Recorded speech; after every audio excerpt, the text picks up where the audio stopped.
ایک اسکول میں استانی صاحبہ نے بچوں سے ٹیسٹ میں پہلی پوزیشن حاصل کرنے والوں کو انعام کا وعدہ کیا۔ جو بھی فرسٹ آیا اس کو نئے جوتے ملیں گے۔ ٹیسٹ ہوا، سب نے یکساں نمبر حاصل کیے۔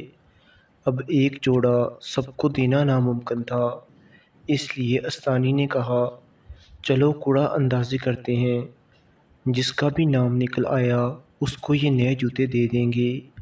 اور کوڑا اندازی کے لیے سب کو کاغذ پر اپنا نام لکھنے اور ڈبے میں ڈالنے کو کہا گیا۔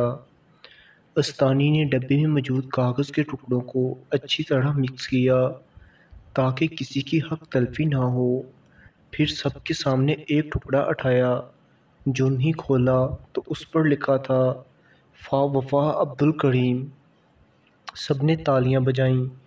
وہ اشک بار آنکھوں سے اٹھی اور اپنا انعام وصول کیا، کیونکہ وہ پھٹے پرانے کپڑوں اور جوتوں سے تنگ آ چکی تھی۔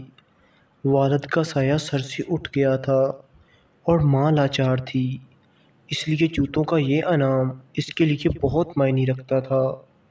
جب استانی گھر گئی تو روتی ہوئی یہ کہانی اپنے شوہر کو سنائی، جس پر اس نے خوشی کا اظہار کیا اور رونے کی وجہ دریافت کی، تو استانی پھوٹ پھوٹ کر رونے لگی کہ مجھے رونا وفا عبدالکریم کے جوتوں سے زیادہ دیگر بچوں کے احساس اور اپنی بے حسی پر آ رہا ہے۔ جب میں نے ڈبے میں موجود دیگر کاغذ کے ٹکڑوں کو چیک کیا تو سب نے ایک ہی نام لکھا تھا، وفا عبدالکریم۔ ان معصوم بچوں کو وفا عبدالکریم کے چہرے پر موجود لاچاری کا درد اور کرب محسوس ہوتا تھا، لیکن ہمیں نہیں، جس کا مجھے بہت افسوس ہے۔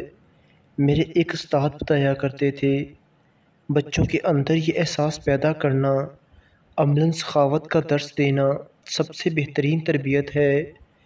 ہمارے کئی اسلاف کے بارے میں کتابوں میں موجود ہے کہ وہ خیرات و صدقات اور زکوٰۃ اپنے ہاتھوں سے نہیں دیتے، بلکہ بچوں کو دے کر ان کو تقسیم کرواتے تھے۔ جب پوچھا گیا تو یہی وجہ بتائی کہ اس سے بچوں کے اندر بچپن سے ہی انفاق کی صفت اور غریبوں اور لاچاروں سے ہمدردی کا احساس پیدا ہوتا ہے۔ تو دوستو، امید ہے آپ کو آج کی ہماری یہ ویڈیو پسند آئی ہوگی، اور اگر آپ ایسی مزید اچھی ویڈیوز دیکھنا چاہتے ہیں تو ہمارے چینل RH وائس کو سبسکرائب کریں۔ شکریہ، اللہ حافظ۔